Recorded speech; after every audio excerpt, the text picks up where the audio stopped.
Assalamualaikum warahmatullahi wabarakatuh. Selamat pagi anak-anak kelas 6, anak-anak hebat Indonesia. Tentunya kalian sudah siap mengikuti pembelajaran hari ini, bukan? Jika sudah, marilah kita berdoa terlebih dahulu. Nah, anak-anakku, kali ini kita akan lanjutkan materi pada tema 1. Tema 1. Ayo kita membaca. Di Asia Tenggara banyak tumbuhan yang dimanfaatkan untuk bahan makanan. Namun di antaranya banyak juga yang dimanfaatkan sebagai obat. Asia Tenggara sebagai wilayah tropis memungkinkan banyak tumbuhan itu. Oleh karena itu, masyarakatnya banyak bercocok tanam untuk memanfaatkan kesuburan tanahnya. Bawang merah sering dijumpai di dapur masyarakat Indonesia. Selain dipakai untuk bumbu, bawang merah juga bermanfaat untuk mengobati beberapa penyakit. Orang Jawa mengenalnya dengan sebutan brambang. Bawang merah hidup di daerah Asia Tenggara.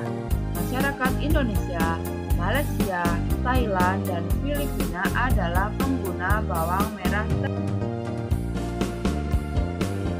Nah, anak-anak, selanjutnya mari kita belajar tentang perkembangbiakan pada tumbuhan. Perkembangbiakan pada tumbuhan terjadi secara generatif, yaitu melalui proses perkawinan, dan secara vegetatif atau tanpa melalui proses perkawinan. Hari ini Bu Guru akan melanjutkan menjelaskan perkembangbiakan tumbuhan secara vegetatif, yaitu melalui vegetatif alami dan vegetatif buatan.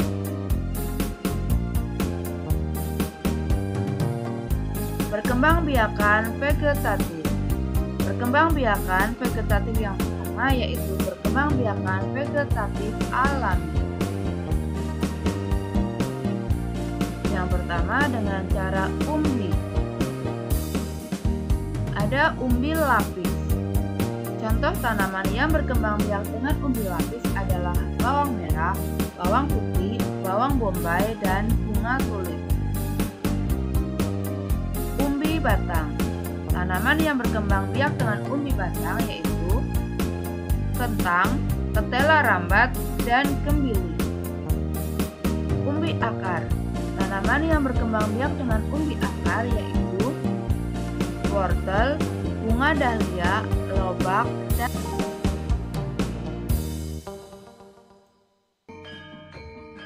geragih atau stolon. Stolon atau geragih yaitu batang yang merambat di atas atau di bawah tanah. Contohnya begagang, stroberi, arbei, semanggi, dan rumput tepi. Selanjutnya perkembangbiakan vegetatif alami yang ketiga yaitu dengan akar tinggal atau rizoma. Akar tinggal adalah batang yang terdapat di dalam tanah. Contohnya jahe, kunyit, temulawak, lengkuas, dan selanjutnya dengan cara spora. Spora terdapat pada tumbuhan paku, lumut, dan jamur. Tunas. Tunas adalah tumbuhan anakan yang muncul di samping induknya. Contohnya adalah pohon pisang, pohon bambu, dan tebu. Tunas adventif atau kita sebut tunas daun terdapat pada cocor bebek. Tunas yang tidak tumbuh pada batang disebut tunas adventif. Selanjutnya, Bu Guru akan menerangkan tentang perkembangbiakan vegetatif buatan. Yang pertama dengan cara stek. Stek adalah perkembangbiakan dengan cara menanam potongan atau bagian dari tumbuhan. Bagian tumbuhan yang dapat ditanam dapat berupa batang, tangkai, atau daun. Tidak semua tumbuhan dapat distek. Beberapa contoh tumbuhan yang dapat disetek adalah singkong, mawar, dan tumbuhan lidah mertua. Singkong dapat disetek bagian batangnya. Mawar dapat disetek bagian tangkainya. Adapun tumbuhan lidah mertua dapat disetek. Cangkok. Tujuan mencangkok adalah mendapatkan individu baru yang memiliki sifat sama persis dengan induknya. Selain itu, mencangkok dilakukan agar tumbuhan cepat berbuah. Mencangkok harus dilakukan secara terukur. Jenis tumbuhan yang dapat dicangkok adalah tumbuhan berkayu. Contohnya adalah mangga, jambu, dan jeruk. Kekurangan dari tumbuhan hasil cangkokan adalah memiliki akar yang kurang kuat. Akar yang terbentuk adalah akar serabut. Masih ingatkah kamu dengan jenis akar ini? Oleh karena itu, ketika sudah dewasa, tumbuhan ini harus. Selanjutnya, teknik tempel atau okulasi. Menempel atau okulasi adalah menggabungkan mata tuna suatu tumbuhan pada batang tumbuhan lain. Tumbuhan yang akan ditempeli harus yang kuat. Tempel atau okulasi bertujuan menggabungkan dua tumbuhan berbeda sifatnya. Nantinya akan dihasilkan tumbuhan yang memiliki dua jenis buah atau bunga yang berbeda sifatnya. Contohnya, okulasi pada bunga mawar akan menghasilkan dua warna atau lebih yang berbeda. Tumbuhan tersebut akan terlihat lebih indah karena bunganya berwarna-warni.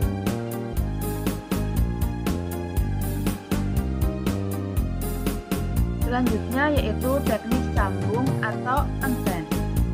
Menyambung atau mengenten bertujuan menggabungkan dua sifat unggul dari individu yang berbeda. Misalnya, untuk menyokong tumbuhan dibutuhkan jenis tumbuhan yang memiliki akar kuat. Sementara untuk menghasilkan buah atau daun atau bunga yang banyak dibutuhkan tumbuhan yang memiliki produktivitas tinggi.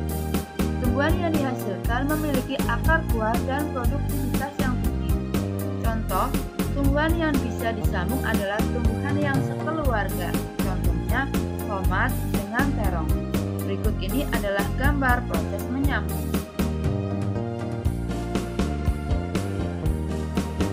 Selanjutnya, teknik runduk. Runduk merupakan proses menimbun batang tumbuhan ke dalam tanah.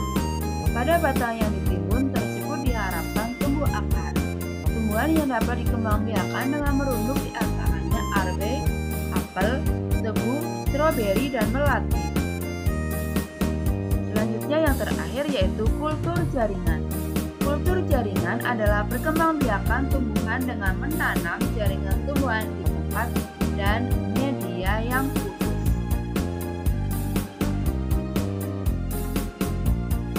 Wah, menarik sekali belajar tentang perkembangbiakan tumbuhan.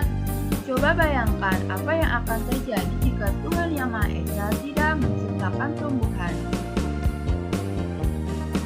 Oleh karena itu, kita harus merawat tumbuhan dengan baik. Karena merawat tumbuhan merupakan salah satu pengamalan. Nah, anak-anak, selanjutnya mari kita belajar tentang perkembangbiakan pada tumbuhan.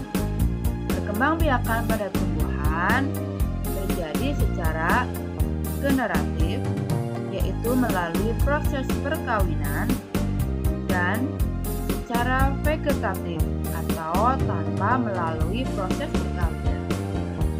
Hari ini Bu Guru akan melanjutkan. Tahukah kamu lambang-lambang sila dalam Pancasila dan makna yang terkandung dalam burung Garuda?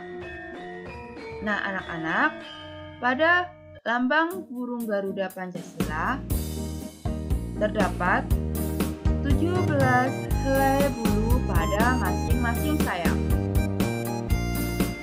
8 helai bulu pada ekor, 19 helai bulu di bawah perisai atau pada pangkal ekor, dan 45 helai bulu di leher. Tahukah kamu arti angka-angka tersebut?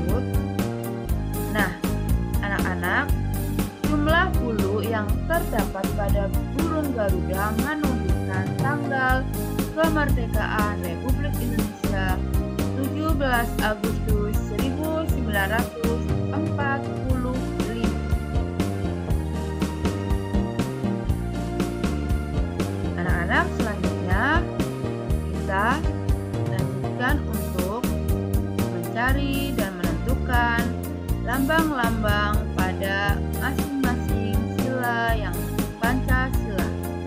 Yang pertama yaitu bintang, merupakan lambang sila ke-1. Rantai, merupakan lambang sila ke-2. Pohon beringin merupakan lambang sila ke-3. Kepala banteng adalah lambang sila ke-4. Padi dan kapas adalah lambang sila. Tahukah kamu nilai-nilai yang terkandung dalam sila ketuhanan Yang Maha Esa sebagai berikut? 1. Takwa terhadap Tuhan Yang Maha Esa. 2. Toleransi dan penghormatan kepada agama atau kepercayaan lain. 3. Kerukunan antar umat beragama. Sedangkan nilai-nilai yang terkandung dalam sila kemanusiaan yang adil dan beradab adalah sebagai berikut. 1. Persamaan derajat. 2. Menghargai hak asasi manusia. 3. Solidaritas antar sesama manusia. 4. Perilaku dan sikap yang sesuai dengan Pancasila sila ke-1. 1. Beribadah sesuai agama dan kepercayaannya. 2. Tidak mengganggu ibadah agama lain. 3. Memberikan kebebasan beragama terhadap orang lain. 4. Tidak memaksakan suatu agama kepada orang lain. Perilaku dan sikap yang sesuai dengan Pancasila sila kedua. 1. Menjenguk teman yang sedang sakit. 2. Berteman tanpa membeda-bedakan. 3. Menolong teman yang sedang kesusahan. 4. Menghargai dan menghormati orang tua. 5. Menghargai hak asasi manusia. Nah, anak-anak, demikianlah penjelasan Bu Guru materi tema 1 subtema 1 kita hari ini. Semoga bermanfaat ya anak-anak. Tetap semangat belajar. Terima kasih. Wassalamualaikum warahmatullahi wabarakatuh.